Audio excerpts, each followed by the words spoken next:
안녕하세요. 애틀랜타 BDS의 한현부동산 전문인입니다. 네, 안녕하세요. 주택임자 전문인 최윤석입니다. 네, 얼마 전 3월 1일 날 갑자기 주택 금리가 갑자기 폭락했었죠. 네, 폭락을 잠깐 했었는데 그 이유가 지금 뭐 전 세계에서도 난리지만 우크라이나랑 러시아 전쟁으로 인해서 경제가 불안하다 보니까 맞습니다. 네, 국채 쪽으로 많이 몰리기 때문에 경제가 불안할 때마다 이런 뉴스가 많이 들리는데 다들 동감하시겠지만 전쟁이 해결책은 아닌 것 같아요. 맞아요. 네, 하루빨리 러시아랑 우크라이나 또 안정이 되기를 바라면서 오늘 영상 한번 준비해봤어요. 네, 제가 이 영상을 이제 준비하면서 하나 느꼈던 게 뭐냐면 저희 금리가 이제 이율이 많이 올라왔잖아요. 네. 자, 무슨 저번 달에 많이 올라오면서 손님분 하나가 네. 언제쯤 이자가 좋아질까요? 라고 물어본 적이 한 번 있었어요. 네. 그래서 제가 그때 어떻게 대답했냐면 전쟁이 나지 않는 한 네.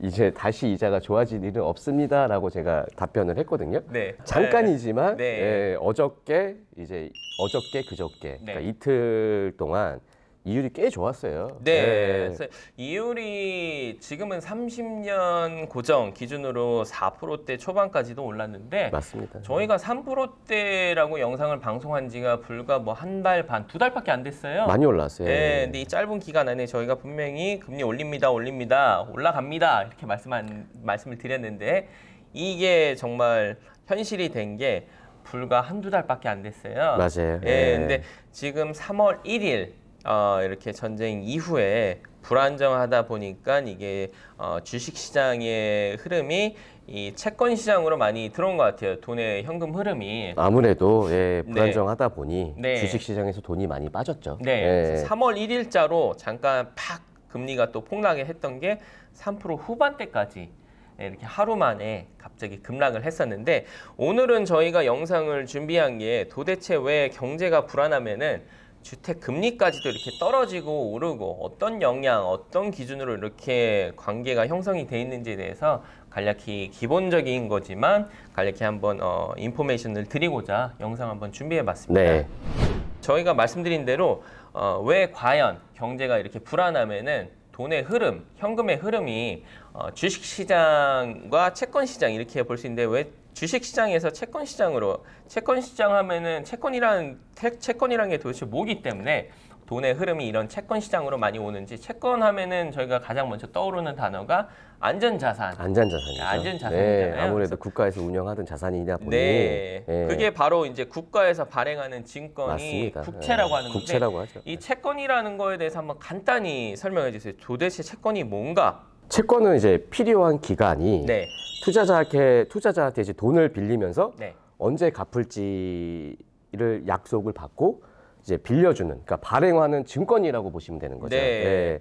그 증권이 이제 돈을 빌린 대가로 얼마만큼 이자를 지불할 것인가에 네. 따라서 이제 이율이, 네. 그러니까 우리가 10year 반드 트레저리라고 하죠. US 반드라고 하죠. 네. 이제 거기에 그러니까 수요가 몰리면 몰릴수록 당연히 이제 반드는 점점점 더 올라가는 네. 이런 그러니까는 향상을 띠고 있는 거죠. 네. 저희가 이제 모게지라고 하면 네. 그 연방 금리, 네. 금리하고도 뭐 영향이 있지만 제일 반드가 되어 있는 거는 10년 국채예요. 네. 10년 국채가 오르냐 내리냐에 따라서 미국 이율이 이제 주택융자 이자가 올라가냐 내려가냐. 왜냐하면 모든 은행들이 네. 이 수많은 집에 대한 융자권에 대한 그 돈을 융통을 할 수가 없잖아요. 이거 네. 어마무시한 금액이잖아요. 그 금액을 결국에는 빌려서 발행을 해야 되는 거기 때문에 네. 그 빌리는 돈을 얼마만큼 낮은 이자로 빌려오느냐에 따라서 손님에게, 네. 소비자에게 가는 이율도 당연히 그만큼 낮아지게 되는 거죠. 지금 설명해 주신 이 10년 기준의 금리라는 거는 은행이 정부에서 돈을 빌릴 적의 금리, 이자율이라고 생각하시면 되는데 맞습니다. 이게 채권 금리라고 이제 그 말을 하잖아요. 네. 그래서 방금 설명하신 이 채권 같은 경우는 돈을 빌리면서 언제 갚을지 약속을 위해서 발행하는 증권이라고 생각하시면 되고 국가에서 발행하는 거를 국채라고 생각하시면 되는데 맞습니다. 이 국채라는 것들은 안전자산으로 가장 어떻게 보면은 주식시장보다 가장 안전한 돈의 흐름, 자산이라고 생각하실 수가 있잖아요. 맞아요. 이게 뭐 국채 같은 경우는 다른 나라에서도 미국 국채를 많이 매입을 하고 있는 실정이죠. 네. 달러 보유를 위해서. 네. 그렇기 때문에 이 시장이 무너지면 뭐 잠깐 전쟁 때문에 10year 반드가 굉장히 떨어졌었거든요. 네. 그때 틈을 타서 반대로 그 날짜에 나왔던 모든 이율들이 갑자기 좋아졌던 거예요. 네. 좋아졌기 때문에 이제 이율에, 그러니까 금리에 따라서 오르락 내리락을 계속 반복을 하는 거죠.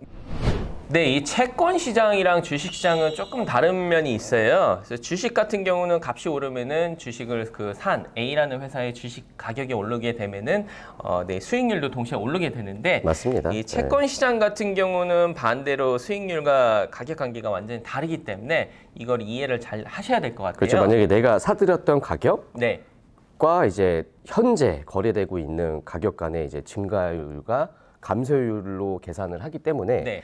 예를 들어서 저희가 1,000불짜리 채권을 발행을 뭐 한 상품을 저희가 채권을 이제 샀다고 가정을 하에 그렇죠. 이 연 이율이 5%라는 채권이에요. 그렇게 네. 되면은 1년 만기 후에 받는 총 금액은 1,050불이 되는 겁니다. 그렇죠. 50불에 대한 이자가 발생이 되는 네, 거죠. 그래서 이런 거를 이제 연 5%라고 연 5% 채권이라고 이제 보실 수가 있는데 반대로 경제가 불안정할 적에는 이런 채권 시장에 돈이 많이 몰리게 되잖아요. 그렇게 맞습니다. 수요가 높다 보면은 이 시장가가 또 오르게 됩니다. 그렇죠. 그래서 예를 들어서 만약에 1,000불짜리 채권이 1,050불에 시장에 거래가 된다. 하면 현재 만약에 시장- 거래가 예, 된다고 하면 예, 네. 그러면은 만기 후에는 이게 결국은 1,050불이라고 똑같이 이제 생각하게 되면은 수익률은 오히려 0%로 떨어지게 됩니다. 왜냐하면 내가 사들였던 시장가가 높게 샀기 때문에 그러니까 비싸게 주신 분들은 결국에는 수익이 없는 거네요. 예, 네. 수익률이 더 떨어지기 때문에 네. 이게 이제 어떻게 보면은 경제와도 많이 흐름과 동일하다고 이게 비례가 된다고 보시면 되는데 반대로 현금의 흐름이 주식 시장으로 가냐 아니면 채권 시장으로 오냐에 따라서 저희 주택 금리도 영향을 받잖아요. 맞아요. 예, 그래서 이런 채권 시장에 돈이 많이 흐를수록 아무래도 이제 금리가 좀 떨어지고 이렇게 또 전쟁이나 좀 경제가 불안정할 적에는 주식 시장보다는 채권 시장으로 현금 유동성이 많이 움직이기 때문에 이렇게 채권이 이제 반대가 쌓이기 때문에 반대로 이제 쌓이게 되면은 금리가 수익률이 떨어진다 보시면 되기 때문에 이런 3월 1일 같은 주택 몰기지 시장에도 이율이 영향을 받았던 것 같아요. 맞아요. 저희가 이제 3월 1일 날 미팅을 한번 했어요. 네. 도대체 이 이자가 어떻게 될 거냐라는 이제 주제로 뭐 간단하게 얘기를 해봤지만 지금 같은 상황에서는 아무도 몰라요. 그렇죠. 예, 이게 뭐 전쟁이라는 게 언제 끝날지도 모르고 이 전쟁이 어떤 식으로 어떤 형태로 협의가 될지 뭐 어떻게 끝날지를 전혀 예측을 할 수가 없으니 이제 제가 생각하기에는 네. 중간에 좀 전쟁이 길어지면 길어질수록 재융자를 못 하신 분들, 그러니까 갑자기 금리가 이율이 좋아질 때가 있을 수 있다라는 찬스가 분명히 있을 것 같거든요. 네. 그때를 대비를 해서 좀 준비를 해 놓으시면 이자가 3월 1일처럼 갑자기 좋아졌을 때 네. 그때 이제 락을 할 수 있는 네. 그런 형태로 좀 서류 준비를 하셔서 준비를 해 놓으시면 좋을 것 같다라는 생각을 한번 해봐요. 네, 이렇게 아무도 예측할 수 없는 아무도 몰라요, 지금. 예, 예. 경제 흐름이기 때문에 이렇게 뭐 뉴스가 매일 자고 일어나면 새로운 뉴스가 이렇게 또 맞아요. 나오잖아요. 예, 뭐 여기에 협상을 따라서 했다. 네, 뭐 좋은 뉴스가 나올 수도 있고 이렇게 또 전쟁 같은 안 좋은 뉴스가 나올 때마다 금리의 영향 또 주택 몰기지 금리에 따라서 이렇게 영향을 받는다는 거를 저희가 관계에 대해서 설명을 하고자 이렇게 영상 한번 준비해봤습니다. 맞아요. 저희 시청자 여러분들도 그 코로나 때문에 많이 지쳐 있을 텐데 네, 이제 끝날 때쯤 되니까 또 전쟁이라는 또 단어가 많이 나오잖아요. 그렇죠. 또 여기 또 스트레스 받으시는 분들도 많이 계실 거예요. 불안해하시고 네, 뭐 불안해하실 필요 없이 이게 또 시간이 지나면 어떤 식으로 협상을 할 거라고 저는 믿고 있거든요. 네, 또 이제 전 세계에서 유럽이나 뭐 다른 나라에서도 노력을 하고 있으니까 네.